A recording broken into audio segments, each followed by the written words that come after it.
Welcome to Richplanet TV. I'm Richard.D.Hall. In 2010, today's guest published what is arguably the most important book of the 21st century. She is a former professor of engineering mechanics with degrees in civil engineering, structural engineering, applied physics and materials engineering science. Her book, entitled Where Did the Towers Go?, provides the only comprehensive scientific investigation into the events of 9/11 in the public domain. The conclusions are staggering, which are that two of the world's tallest, strongest buildings and most of their contents were literally turned to dust by an advanced, covert energy weapon. Not by planes, not by bombs and not by nukes, but by a non-kinetic energy weapon. Welcome, Judy Wood. Thank you. Thank you for having me. Or should I say Dr. Judy Wood. Now, we'll just start, Judy. You've come to the UK quite recently and you've been on a lecture tour. Can you just give us a brief outline of that? Of where I've been? Where you've been and how it's been received. It's been received very well, and I feel lucky to be among such wonderful people who appreciate understanding and who really want to know about what's going on, rather than being alive and thinking, rather than just going along with whatever flow and just being led down whatever path. This is what actually happened. What you've seen tonight is what actually happened. It's not a theory. This is slow motion, and there are various pieces falling, but notice they're trailing dust. And there's a piece that will emerge right in here, and watch how it trails dust and then it runs out of dust because it's gone. This piece right here. So what kind of subjects did you lecture in then? I lectured in mechanics of materials. Mechanics of materials, okay. Does it strike you through the powder? Yeah, I mean, that's right. I've been to Penzance, Brighton, the outskirts of Brighton, and then Gravesend, and then near Manchester, and then Northampton, and then tomorrow we go to Aberdeen? Aberdeen, thank you. Aberdeen, and then Edinburgh, and then Glasgow, and then down to Cardiff.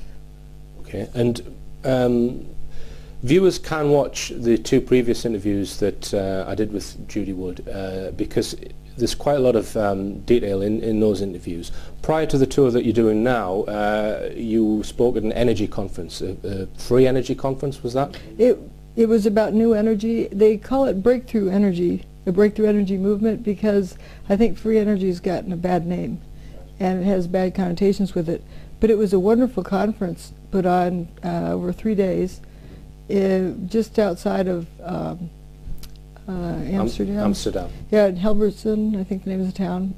It was terrific people, and it was interesting. The last night, it's like nobody wanted to leave and say goodbye, and we're up till 3 a.m. talking. So a lot of the speakers there are putting forward the case that there are certain technologies which have possibly been suppressed which would solve the world's energy crisis and get us off fossil fuels. That's what the aim is. Okay, and were there any extremely convincing technologies discussed at that conference? I wasn't so much looking at that. I'm looking at more of the direction I'm coming from, which is a demonstration of free energy technology rather than it's right around the corner, it's right around the corner. We hear that so much, and sometimes it's for real and sometimes it's a distraction. But what I found there is people were very receptive to what I was showing. They had originally poo-pooed it and were convinced that I was talking nonsense because they'd heard that from others. But I had a wonderful reception. People sort of turned 180 degrees. Because what you're saying is that somebody already has this technology, yes, and they've used it and in the form of... demonstrated to us. Yeah, demonstrated to us in the form of a weapon. Yes. Which we will come on to. So you describe it as a non-kinetic weapon. Can you just for viewers, describe the difference between kinetic and non-kinetic? Well, kinetic being like heat. Nuke bombs have a whole tremendous amount of heat. Or regular bombs, chunks go flying, break things into parts. Missiles, something moves and hits something else, wrecking balls, something pounding on something or heating something up. But there are other types of weapons that don't heat something but affect it. What I mean by directed energy, the energy is, in the most general sense, it's directed geographically only to affect this particular place and not across the street, but also the energy is directed as in giving it instructions what to do differently than energy normally does. All right, so it's not just directed in terms of its position, it's directed in terms of its instructions, that's what Yes, you're saying. yes. Because the equation that I remember from physics of a kinetic energy weapon would be the energy in a cricket ball. If you throw a cricket ball, that's a kinetic energy weapon, is a half mv squared, which is a half times the mass of the cricket ball times its velocity squared, gives you the amount of energy in that energy weapon, because a cricket ball is an energy weapon, really. Or sending somebody in croquet, you know, you get two balls, you put your foot on one, you whack this one, that one takes off. So this is non-kinetic. So it's right. Right. Now, does that mean it's electromagnetic, or can you explain what it actually is? It's various things. What I call it is magnetic electrogravitic nuclear reactions. It involves magnetism, electricity, gravity, and it causes nuclear reactions. Right. And one analogy that people can think of is their microwave oven as being an example of directed energy. Yeah, or lasers. Or lasers. Those are line of sight, or I guess microwave sometimes is in a region, but this is a combination of different types of energy that create different effects and interact. Right. Now let's just summarize the reason why you state that the towers didn't hit the ground. Well, they didn't burn up, nor did they slam to the ground, but turned into dust in midair. And we know that because if they slammed to the ground, we'd have a pile of rubble left over. If they slammed to the ground, the seismic signal would have shown that, which it didn't. And if they slammed to the ground, they're actually built in the Hudson River, 70 feet below the water table on bedrock. And so there's this dike around them. You get two 500,000-ton buildings and another 250,000-ton building and slam it down, you're going to bust the water retaining wall. And there's a whole lot of other evidence concerning things that were made of metal that were isolated from the ground, such as cars that had all of these bizarre effects that you wouldn't have expected if two buildings had collapsed through a conventional mean. The effects were material specific. All right. Now, normally you would focus strictly on the physical evidence, and you have done so far in your book and in your lectures. But this time in this tour, you're speaking more about the cover-up of this information and how that cover-up has been orchestrated and the psychology behind it. Can you just explain that for us, Judy? Yes, the buildings turned to dust in midair. If you look at it, you can see that. Why do so many people not see it? Why was nearly the entire world fooled that day? And in order for people to see what happened, they have to figure out how to get around this. And I found there's three things that keep them from seeing it. Number one, problem-solving skills. Number two, groupthink or peer pressure. And number three, they're terrified by the implications. But of the problem-solving skills, I've said this before about the importance of first determining what happened before you can determine how it happened. You have to determine what it is, and that before you can determine who did it or why they did it and so forth. And what I've discovered is one of the easiest ways to run a cover-up and to keep the cover-up safe is to get folks to focus on how it happened. Because if you start out with how it happened before you've determined what it is, you're assuming what it is. So you're solving an imagined problem, not a real problem. You haven't defined the problem. When I teach in statics class, first thing you have to teach students is to make the problem statement. Here's the problem statement. Here's what you're looking for. Here's the information given. Draw a line, what you're going to look for. Draw a line, go about solving it. And you have to define that problem before you can solve it. Once you define it, it gets a lot easier to solve. Right. And few people do that. So if you get people to focus on how it was done, they go round and round arguing about opinions of whatever, and they never will solve it. And it will create contention within that as well. I've actually, in my talks, called it a phony bone of contention, which is contention around something which has a flawed assumption within it. And it goes round, round, round, round, round. Okay. All right. And I know that Andrew Johnson has spoken at length and written a book about the 9/11 cover-up. Yep. Another thing that I often talk about, you know, if you don't like the lie behind door number 1, they'll show you lie behind door number 2. You don't like that one, lie behind door number 3.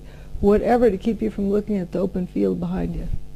And you talk about the psychology of denial because the implications are just too grotesque for people to face, and I'm actually experiencing that with some British members of Parliament that I've been writing to about another thing, which is the 7/7 London bombings, and I would describe them as being in, well, some kind of psychotic state, which is it's denial. They're not even looking at the evidence. Do you remember in first grade? There was usually, at least when I was in first grade, that's what it was going on about Santa Claus, the Santa Claus myth, and some kid would tell others that Santa Claus doesn't exist, and they'd all get mad at him. No, it does exist. And some kids would be crying if they learned about that. I guess kids are actually learning earlier now because they're exposed to that. But the anger in that, it's just like the end of the world. To learn that what they know doesn't exist, or to learn that their parents lied to them, and this con job, and actually think might be a good thing to help them get used to the idea that they can be conned. Now, for those who actually question whether or not the towers did in fact turn to dust in mid-air, there's a clip which I don't think I've shown on Richplanet before of, if you just describe this clip, Judy, I don't think I've seen this one. If you look at this is the northwest corner of the North Tower. You see that vertical line near the center of the image, and you'll notice in a little bit there will be a whitish beam that you'll see dropping down, and it'll emerge, and as it emerges you see this opaque trail of dust behind it, and it becomes clearer and clearer. It's trailing dust, then pretty soon it runs out of dust to trail because it no longer exists. It becomes dust, and then when you look at it at full speed, you not only realize this beam is doing that, but everything in the image is doing that. And if you look down at the intersection right after where that stuff was falling, it's not there. It's just paper. Now this process, which we're seeing in that image, you have linked it to something which is akin to or similar to cold fusion. And in a cold... It has a lot of similarities with what was called cold fusion, low energy nuclear reaction. A low energy nuclear reaction. And this was something which was covered up in the late 1980s, early 1990s. Yeah, 1989. Right, and so it's a technology which you think was taken over by the military, presumably. Yeah, I never know when, officials have it. If it pops out in the public domain, maybe they may try to shut it down. I have a feeling that, top secret places, wherever, black technology, it's there already. But in 1989, this popped out. It's the work of Pons and Fleischmann. But the significant thing that was discovered then was this type of reaction. It was through electrolysis, an electrolytic process, and they found transmutation, different metals forming on the electrodes that, they don't know where it came from. It indicated there was a nuclear process going on, as well as the tritium that was measured. And tritium, up until that point, had only been found in like nuke bombs, where you get other types of ionizing radiation, the kind of thing where Geiger counters are going to go off, that you would find. And they were first saying that Pons and Fleischmann were bogus because of this only tritium and not the other. And John Bockris actually was the first to discover this tritium, and somebody wrote this nasty article, I think in Science magazine, saying he must have spiked his sample with tritium, because why else isn't this other stuff there? And Pons and Fleischmann would be dead if this really was. So there's a lot of data on that, and it's been sorted out. We can put this graph on the screen, which is what was measured at the World Trade Center site after the events. Just explain the graph for us, Judy. On the right-hand side, you'll see a logarithmic scale, and I've given samples of different things that have been measured. Over on the left-hand side, at the bottom, you'll see it starts at 1963, to about 1990, and it's showing the decrease in the tritium levels in the Great Lakes. And that tritium was there because of atmospheric nuclear bomb testing. And you can see it decreases, and it has a half-life of about 12.5 years. The next one over is current measurements in the Great Lakes. And then the yellow one in the middle is the actual measurements that were taken shortly after 9/11, where there's these very high levels of tritium that are not just random high normal. There's definitely a source of something that put tritium there. So the appearance of this thing called tritium, which is indicates, there's no doubt there was some sort of nuclear reaction going on. Right. It actually absolutely confirmed. Now, there also was no ionizing radiation recorded. Nobody with Geiger counters came around and found anything. And if you remember Chernobyl, I've got a diagram in the book and with a question asking, do you think they could have kept Chernobyl a secret? Because it shows the measurements all around the planet of the fallout from that.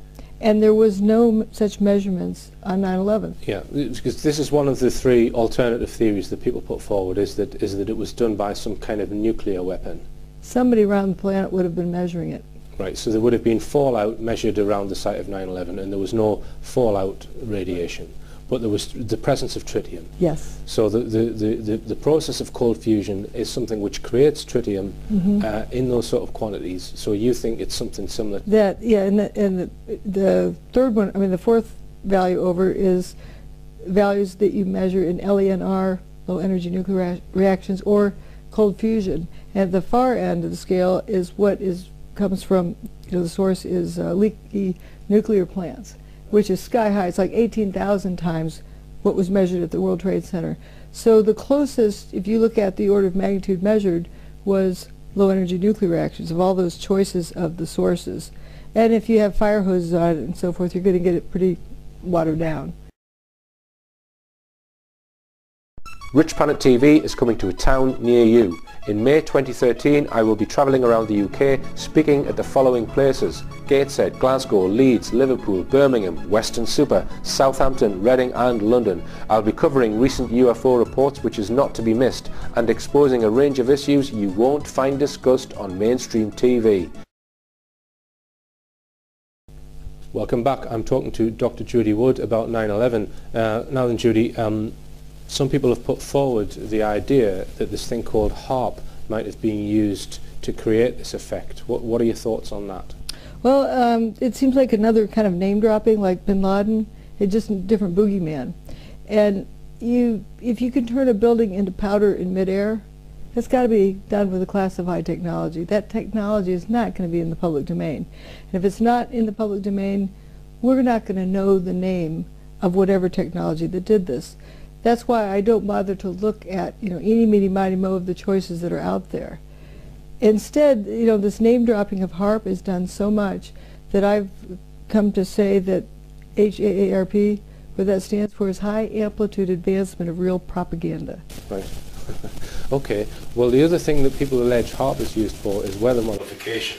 And if viewers just want to go and watch the previous interviews that I did with Dr. Wood, if you go to the website richplanet.net, and on the left hand side you click on 9/11 shows, those two interviews are in there. And in the second interview we spoke about the hurricane. Was it a hurricane? Yeah, Hurricane Erin. Hurricane Erin on 9/11, which had a very peculiar path, which was a perfect straight line. It parks up outside New York, 500 miles off the coast during the events of 9/11, and then changes direction. And you've suggested that the electrostatic field associated with that sort of... Well, we know that I go with what I know, that, the hurricane, it's weird that it's there. The National Weather Service, in their text messaging, they thought it was going to turn around day 1. It didn't. They thought it was going to turn around day 2. It didn't. They thought it was going to turn around on day 3. It didn't. They thought it was going to turn around day 4, and thank goodness it did, because it was right outside the door of New York City. But why didn't people know about it ahead of time? But it was there, and there's no question it was there. Now, hurricanes produce static fields. Yeah. Electrostatic field. The thing that makes your hair stand up on end when you rub it with a balloon. And people sometimes feel a storm coming. they feel that static field. Yes. Birds know when to hide. Now this is a good time to play this clip of these trucks that you showed me earlier, Judy, which is fascinating. We've just put that on the screen now. Now we can see, just to explain what's going on in this clip. This is from a tornado earlier this year in, I think it was April 3rd, 2012. Which also has a static field surrounding it. Yes, this is in Dallas, Texas area. There's a bunch of tornadoes that were there, but these trucks are definitely being levitated. And notice there's no other, pieces of material. You don't have dumpsters flying up. So we would call them articulated lorries in this country. Okay. Yeah? Okay. So they're flying about in the sky. Right. Yeah. And they're. And you'd say that is not the wind or the gusts doing that. If it was wind, there would be other things flying around too. Yeah. So how are those trucks being levitated? As best you can explain that.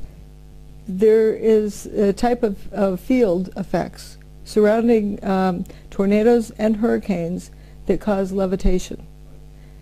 And those same kind of fields, well, we have this Hurricane Aaron right outside of Manhattan, and we do have evidence that there was static field there because there was thunder reported at JFK Airport, LaGuardia Airport, and Newark Airport. The three major airports surrounding Manhattan on 9/11 reported thunder. So we have proof that the hurricane was indeed close enough. And various weather events, you see this similar type of effects, and this is in nature. Whether or not something set off the hurricane or tornado that's unnatural, it's produced by those things. And I do advise people to go and watch that second interview because it does seem that there's been some orchestration behind that hurricane. So I mean, so you would say that the hurricane provided one component of the weapon? I can't say that I know that because I'm not in the control room. I don't, I didn't, do the event. But you can say that, weather stations normally love hurricanes. They milk them for all they can get. And, oh, we got this hurricane coming, so tune into our station. You've seen ones like this Sandy thing. Let's just go back to HAARP then, because this is another thing that people have alleged, that they think HAARP is being used to manipulate the weather and possibly steer hurricanes. And one person who I heard recently talking about this was Stan Dale, and he said that he had checked, because apparently you can go on the internet and check where HAARP is being focused around the world or around the United States, and he's correlating that with the position of the hurricane. And what's your opinion on that? I don't know anything about that. He has collected some nice data at times. It was many years ago, where he showed this grid work of earthquakes that was happening somewhere, and that was fascinating. I think evidence shows us the best, rather than going to any kind of names, because we're making assumptions then. The other point that he made, Judy, not specifically about HAARP, was that let's just say there is some manipulation going on by some party. He said that Russia and China have also got the same capability, and he said that they would have to allow it because their technology could be used to override, let's say, whoever's doing this. What are your thoughts on that? Well, this is getting a little bit, a side of things, but that requires making assumptions that each country is a separate entity, and I'm not sure of that. Right. Kind of like states and so forth. We're led to believe that, for example, the different presidential candidates. You have this one versus this one, and you look back and forth, so you don't look elsewhere. I don't know who's controlling this and who is in control, who the crew is that's controlling anything. And when we start making assumptions, we're fixing to mess up. Now, I just want to talk about Jesse Ventura. For those who don't know, Jesse Ventura is the governor of Minnesota, and he has a fairly popular TV show in the States called Conspiracy Theory. Yeah. He's covered many different conspiracy theories on his show, and a lot of people like it very much. And he has exposed a lot of information. Now, you took part in one of his shows. This was, when did that happen, Jude? When did you actually, when were you interviewed? Filmed me in early September a year ago. You at one point you thought that they'd pulled the interview.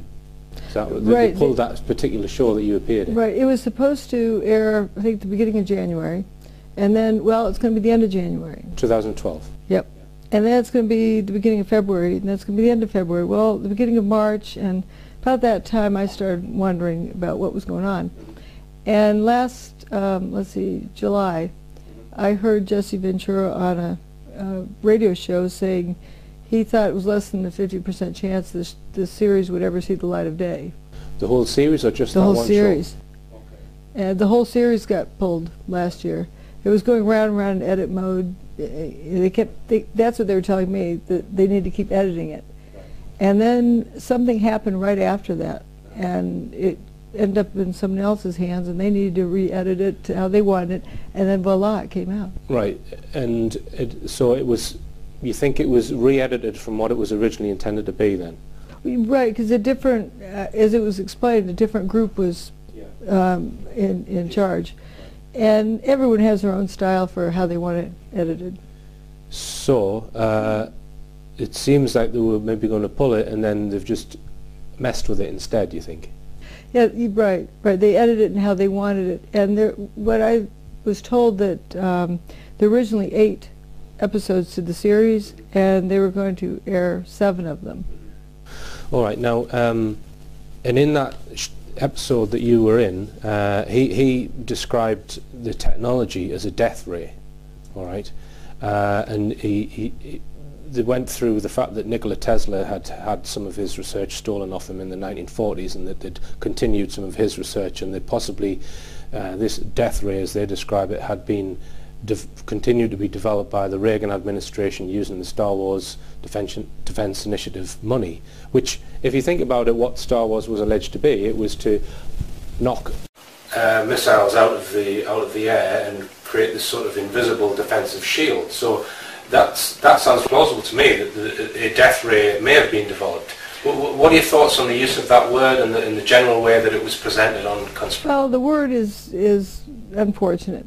But if you remember in 2006, when I first started really showing a lot of the evidence, folks were saying, well, energy weapons don't exist. And I said, well, what do you think our tax dollars went to in the Star Wars program? So the first big series I put out there, the name of it was the Star Wars beam weapons, to sort of hit people in the head of, those people probably know what was used. If this is an energy weapon, certainly somebody running the Star Wars program would know what kind of thing it was. I didn't know the name of it, but that's how I started out.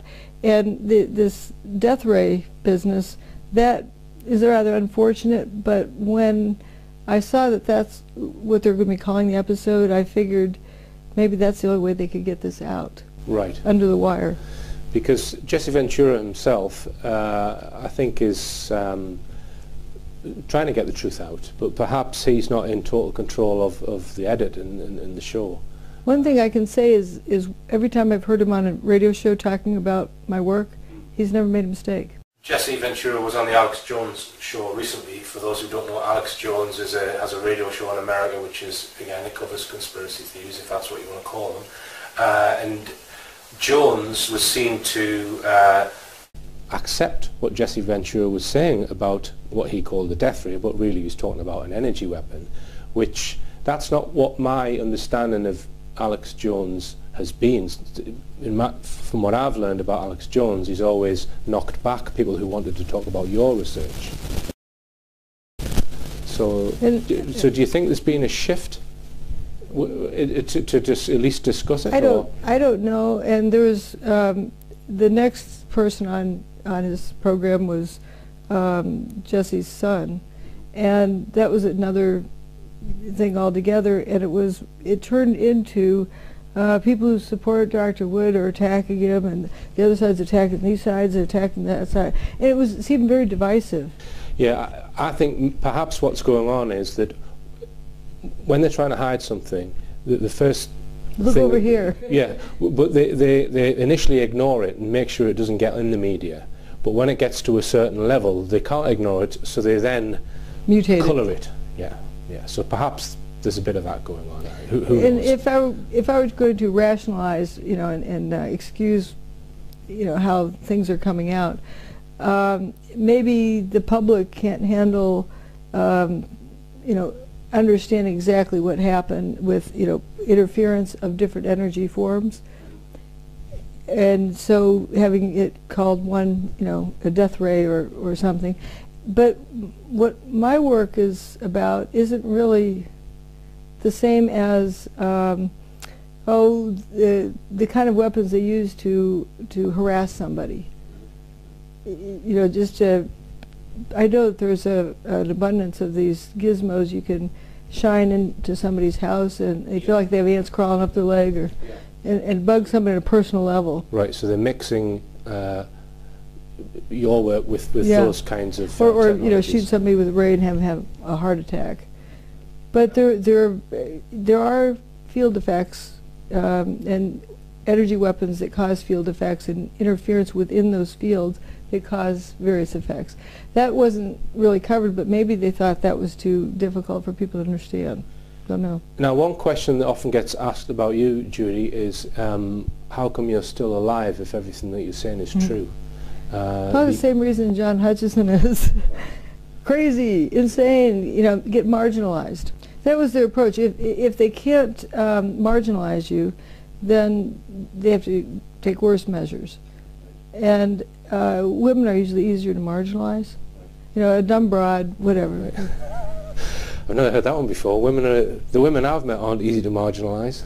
But I think I know what you mean. Yeah. I think I know what you mean. And they prefer to go that route, I think. Right. And look at how effective it's been. Yeah, yeah.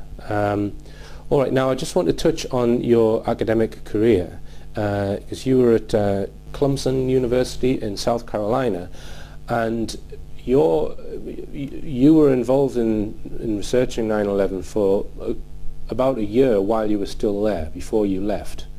How did you find that? Well, it's difficult for any university, college, or whatever to have this kind of thing going on within it to any large degree. I'm not implying anything about Clemson. I'm just saying an educational institution anywhere. You know, you have all sorts of trolls on the internet. Trolls, yeah. Yeah, either somebody's leading or they're following or they're in the way. If they're in the way, I call them a troll, just a generic term. And the trolls were writing to my department chair, to the dean, to my colleagues. I don't think anyone can function anywhere with that. Because you would privately share some of your observations of 9/11 with other scientists, and they would agree with you, although they wouldn't come out and say it but they don't want themselves. that to happen to them. Yeah. And if somebody has their own engineering firm, they're not going to want to get hung like that. So let's just come on to, because in the last interview that we did, you said that some people, or some scientists, had reviewed the work positively. Is there any chance of any of them coming out and being named? Because that's one thing that's been used against you, or that I've heard on the internet. Oh, she's the only one with this. They come out with all sorts of stuff. Recently they've come out that all three of her degrees are from the same institution. Well, they're from different departments within the same institution. I think that's pretty good. But they'll find whatever they can find. But there are engineers who will stand up for me. One recently, they're starting to get more confidence in that. One recently was on a radio show with me and Andrew Johnson. He came on as Rob the engineer, professional engineer. We also have met several others. There was one the night before last, one in Manchester. And then at the Energy Conference, there's another fellow who is going to be helping to host a conference in Cardiff. Right. All right, Judy. Well, we're going to go for another break, and we'll be talking more about the evidence of 9/11 after this. Welcome back. I'm talking to Dr. Judy Wood about 9/11. Now, I've also interviewed a chap called Dr. Nick Colostrom all about 7/7, which, in my opinion, is another false flag attack. This time on London. And Nick said in one of our interviews that the state in inverted commas, because it's not the members of Parliament doing this. We know that it lies above or beyond that. Stakes everything. The crew. Yeah, the crew. The crew. The state stakes everything on this, and I said to him, well, what do you mean by that? If it's fully exposed and justice is served, that you mean the state has to fall in order for the truth to come out on it fully? And he said, yeah, and I thought, wow, you know, we can't just arrest the ones responsible and lock them up. So you don't quite agree with that, Judy? I would say 9/11, everything intersects here. The whole world is affected with that. And what I have found is that various other events, folks are willing to sacrifice that to save the issue of 9/11. 9/11, everything is on that. And if for example, if a third of the people in the world read this book in the next couple of weeks, the crew would be undermined. So what you're saying is that the technology used to do 9/11, that's the ultimate thing, information they're protecting, and they'll sacrifice everything. And not just the technology. Right. 9/11 was an attack on human consciousness. It psychologically has controlled everyone. Not everyone, but the vast majority. And there's so many issues that control is used for, that there's so much, like, so many things are connected to the 9/11 thing. The 7/7 is a nice kind of distraction from that. Yeah, the story isn't as advertised. So the story comes out, and they would be willing to sacrifice that for sure, easily, really? to protect the 9/11 thing. They could come out and say, well, you know, okay, we got it wrong, you know. As I say, it's like the wrong party was given the traffic ticket 10 years ago. That, okay, we got this wrong, and it doesn't really change a whole lot because that's watered in the bridge by now.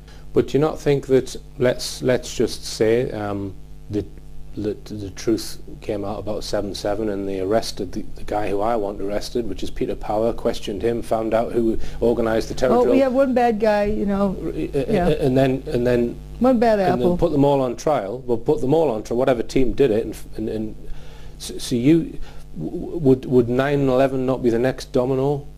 Or no, that one is totally, you know, several layers way above. It involves the whole planet. Right. But there's something I've found very similar between the two. 3 + 1 = 4. Right. 3 planes in buildings, 1 in the ground, as the story goes. All right, I see. And 3 in the tubes, 1 in the bus. One, right, all right. That one, it can happen anywhere. Right, so they've got 3 actual physical geographical targets plus 1 roaming target. Yeah, one wild card. Right. So you think that that's done like that for a reason then, or? Yeah, the one in Pennsylvania. Yeah. That you're not safe anywhere. Don't go to the cities. Don't go to the cities. Don't go in the tubes. But you're not safe anywhere. Right. All right. I think that's part of the psychology behind it. Yep. Right. All right. I don't know if we need to say that or not. No, I've never thought of that before. Okay. 3 + 1 = 4. Judy's just set a laptop up because she's going to show a little clip of Professor Stephen E. Jones, and this was a sort of a seminal moment in the cover-up of the cold fusion technology, where he's sitting there with a panel of scientists and they're all voting on whether cold fusion works or not. And you think there's a great deal of peer pressure going on in this conference. Right. It's just explain it for us, Judy. Yeah, they're voting. Well, Stephen Jones holds up his hand to get everyone else to hold up their hand to vote against considering any sort of seriousness with the work of Pons and Fleischmann. That their work is dead. Time to move on and just forget about that. Yeah. And the idea of, you know, following along, you know, Stephen Jones holds up his hand and then asks the question, you know, is it, we'll agree it's dead, and then others hold up their hand, physicists at the table. I don't even think they realize what they're doing. And they hold up their hand. I've seen him do that with 9/11 material, that people tend to just go with the flow. They go with the leader of a group. It sounds like something from the Middle Ages. But we all do that to some degree. Yeah. And that's something I've been struggling with lately is, you know, part of the human condition. Called like being a sheep. Yeah, that we don't want to have to reinvent the wheel every morning. Yeah. We want to be able to build on something, so we make assumptions. And our society has gotten so complex, so complicated, so much time pressure that we don't have time to research things we believe that this person has. That's what the evening news is about. And you think you could, believe somebody and somebody who exerts their influence in order to do that, to cover things up, is known as a gatekeeper. yes. And there's a chap who's been helping you, musicians, actually written a song all about the gatekeepers. Actually, how it began, he got my book, read it, and was so moved by it that he wrote a song called "Wake Up, This Is Your Alarm," and where the buildings go. And he summed up in just a few words how what happened on 9/11. Where did the towers go? Away with the breeze that blows. And how much steel did they find? Could it be shipped in time? I don't know, I haven't seen the receipt, but it doesn't make sense to me. All those cars in a line, door handles and engines gone. I'd tell you if I could, but you need to ask Judy Wood. Before you accuse someone, you better make damn sure you know what was done. And then following that, he wrote this new song about the gatekeepers. Right. So there you go, following them, but you don't know, you're just a means to one end. The truth you seek, they want to hide, that's why they keep you close by their side. They're the gatekeepers, they hold all the keys. They're the gatekeepers, information disease.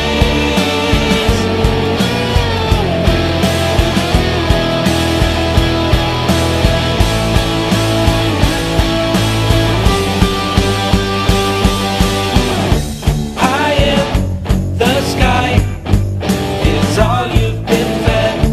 I think that is why you forgot your own head. Sometimes you need to be cruel to be kind. That makes me believe you've lost your own minds.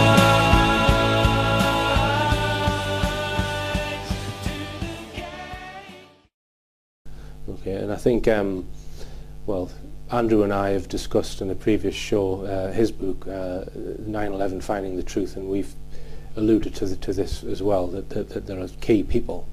And others who believe in them, really believe in them, just follow them along, like voting against science. Okay. The idea that here's free energy technology, let's vote it off the table, and just like that, it's gone. And 20 years it took to vindicate Fons and Fleischmann, but still the rumor is still out there that that it's just bogus. So you would argue then that those, what did you call it? The word you used for them, the not the group, the crew. The crew, yeah. The crew in charge. The crew have taken that research and presumably spent a lot of money developing it to get it to the point where it's a weapon. Do you think that group has it for energy generation as well? Oh, there's the black technology must be way ahead of us, and it's like a two-tiered culture where we don't know what they have, and it could be they already had that before Pons and Fleischmann. They just didn't want us to have it. All right. So so that's why they were alerted to it so quickly, because they already knew what it was. Yeah, and that makes sense. So, and I know you don't like to speculate, Judy, but you've anti-gravity, energy from the vacuum. I got a good one for you. According to our history books, static electricity was first discovered in the year 600 BC. And then they want us to believe that it took another 2,400 years to discover electricity. Does that make sense to you? There are no electrical storms between here and there. I think that things do get discovered, but they get undiscovered and get managed. Right. Yeah, if you go into the hidden history and, well, the pyramids and other things, I know you've looked at Coral Castle as well and things like that. And I've got a comparison in my book that about the stone size and the weight of the Great Pyramid. Each of the stones is about 15 tons, which is just about the same size and shape and weight of the stones that Coral Castle was built with by one guy who weighed about 120 pounds with this little chain and but other technology. Yeah, I've looked at because he'd had no training in electrical engineering, and he built what he described as a generator. I've seen photographs of it. I would love to go and actually see that. I don't know how easy it would be to do that at Coral Castle. There's something more important there. There is a reason why you don't know. As the story goes, he'd be working at night, and he'd sense if somebody was watching and would stop. Right. He didn't want anyone to see what he was doing. And a lot of folks say, oh, because it was bogus. No, think about this. He was raised with a respect for this technology. Only those who have earned that respect are allowed to see that technology. And I've come to understand that in terms of the technology used on 9/11. And it's so important for the whole world to know such a technology exists. I think we need a whole generation to be raised with the respect of that technology. And then we can use it for free energy. Right. Because if somebody's going to be monkeying around with it and, oops, so I split the world in half. Didn't mean to. Yeah, yeah. So that's almost providing a justification for them to cover it up, isn't it? Right. But they've used it. They've used it and they displayed it in front of us, and that was a no-no. So how would you, let's say that this technology is given to everyone in the world. Well, if everyone looks at what happened on 9/11, they can see it. But they've been hoodwinked into thinking, you know, collapse, pile, terrorists, collapse, pile, and people think hear those words, and then that's what they think they see. But if they open their eyes and look and observe, they'll see that a technology that was used on 9/11 is also capable of providing free energy to the world. But knowing what it can do comes first. Right. So how I mean, I know it's a philosophical question which there may be no answer to. How is this planet of nearly 7 billion people, if the engineers of that planet are told, given the plans and the instructions or on just that, given this book? But what I'm saying, Judy, is yes, most engineers would go out and build a power station with it and provide energy for everyone and clean water, etc. But not in the culture we have. No. The culture we have it's so cutthroat. Even in academia, your career hangs on how much grant money you get in. And if you can get in grant money with this guy's ideas, often this guy takes that guy's ideas. It's very cutthroat and manipulative, and we need to get away from that before we can move forward. And how do you see the future, Judy? Because we've come a long way, but really we're not there yet. In terms of the information being accepted, you're not a long way at all. So how do you see it? Do you think in 50 years' time this will be accepted? I think what's the sort of time scale? a generation of people growing up understanding this, as soon as everyone understands such technology exists, that's when we can start growing. But if we don't know that, it's going to be used like, I was giving the scenario of the different faculty members trying to get grant money. This one's trying to, use this one's ideas to spring forth, or you talk about engineers making power stations. This one wants to outdo that one's power station, so he's going to, everyone wants to one-up the next one, and we'll end up with what we had on 9/11. That comes from, power, because he who controls the energy controls the people. Right.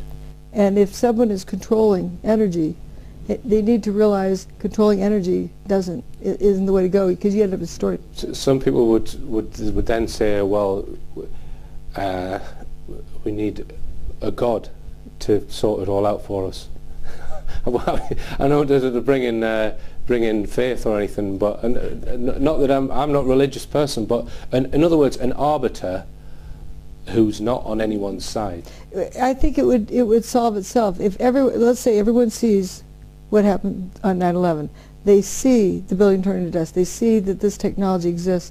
They know this technology exists. Think what that does. That keeps the technology safer, because if somebody's using it, then everyone points at them. So everyone becomes the policeman. And then pretty soon, everyone has control of the energy for themselves. Everyone themselves. If we each control the energy, nobody controls us. Right. All right, Judy. Well, thanks again for doing this interview, and good luck with the rest of the tour. Thanks. You're off to Aberdeen, I think. Yes, yes. Yeah, well, I hope you can understand them. I've never been to Scotland before. All right. Well, you're near there, but make sure you have some haggis. Okay? What? Haggis. What's that? Oh, don't ask what. Oh, okay. Right. Believe none of what you hear and only half of what you see. I'm Richard D. Hall. Good night.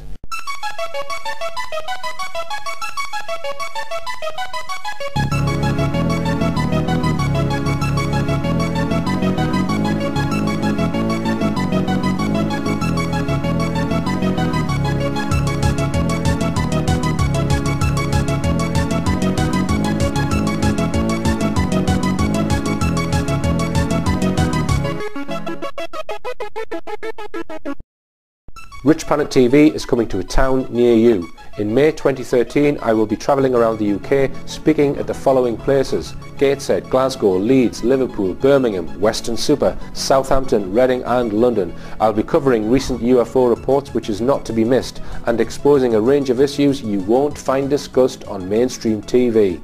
Get ticket details from the Richplanet.net website.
Welcome to Richplanet TV. I'm Richard D. Hall. In 2010, today's guest published what is arguably the most important book of the 21st century. She is a former professor of engineering mechanics with degrees in civil engineering, structural engineering, applied physics and materials engineering science.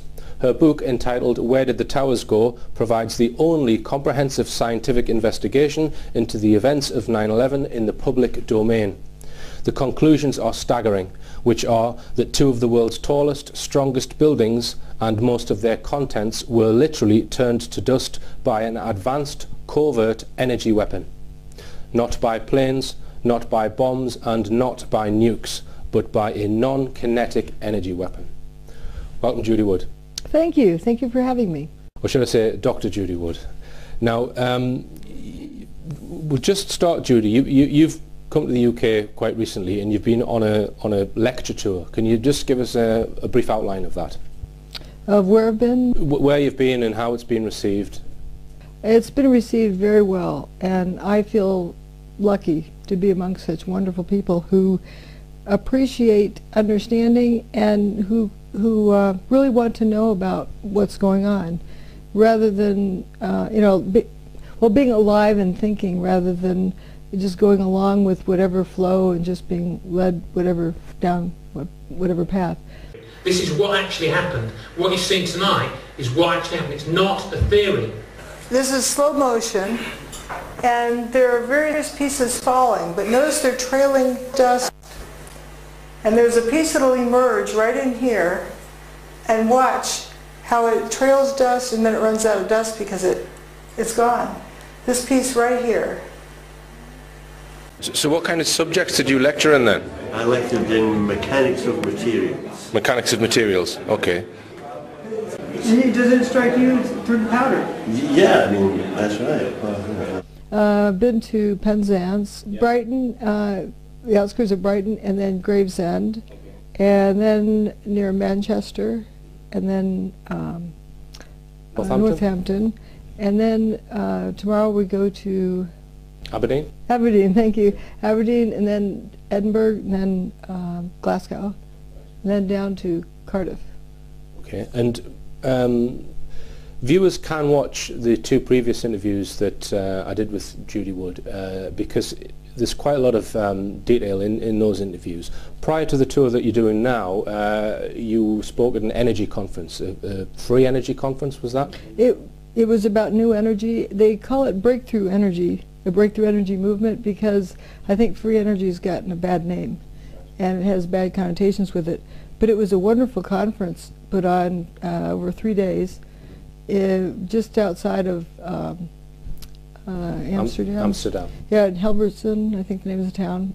It was terrific people, and it was interesting. The last night, it's like nobody wanted to leave and say goodbye, and we're up till 3 a.m. talking. So a lot of the speakers there are putting forward the case that there are certain technologies which have possibly been suppressed, which would solve the world's energy crisis and get us off fossil fuels. That's what the aim is. Okay, and were there any extremely convincing technologies discussed at that conference? I wasn't so much looking at that. I'm looking at more of the direction I'm coming from, which is a demonstration of free energy technology, rather than it's right around the corner, it's right around the corner. We hear that so much, and sometimes it's for real and sometimes it's a distraction. But what I found there is people were very receptive to what I was showing. They had originally poo-pooed it and were convinced that I was talking nonsense because they'd heard that from others. But I had a wonderful reception. People sort of turned 180 degrees. Because what you're saying is that somebody already has this technology and they've used it and in the form of... demonstrated to us. Yeah, demonstrated to us in the form of a weapon. Yes. Which we will come on to. So you describe it as a non-kinetic weapon. Can you just for viewers, describe the difference between kinetic and non-kinetic? Well, kinetic being like heat. Nuke bombs have a whole tremendous amount of heat. Or regular bombs, chunks go flying, break things into parts. Missiles, something moves and hits something else. Wrecking balls, something pounding on something or heating something up. But there are other types of weapons that don't heat something, but affect it. What I mean by directed energy, the energy is, in the most general sense, it's directed geographically only to affect this particular place and not across the street. But also, the energy is directed as in giving it instructions what to do differently than energy normally does. All right, so it's not just directed in terms of its position, it's directed in terms of its instructions, that's what Yes, you're saying. yes. Because the equation that I remember from physics of a kinetic energy weapon would be the energy in a cricket ball. If you throw a cricket ball, that's a kinetic energy weapon, is a half mv squared, which is a half times the mass of the cricket ball times its velocity squared, gives you the amount of energy in that energy weapon, because a cricket ball is an energy weapon, really. Or sending somebody in croquet, you get two balls, you put your foot on one, you whack this one, that one takes off. So this is non-kinetic. Right. Right. Now, does that mean it's electromagnetic, or can you explain what it actually is? It's various things. What I call it is magnetic electrogravitic nuclear reactions.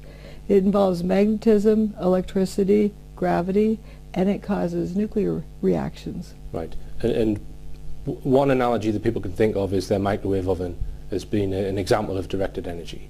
Yeah, or lasers. Or lasers. Those are line of sight, or I guess microwave sometimes is in a region, but this is a combination of different types of energy that create different effects and interact.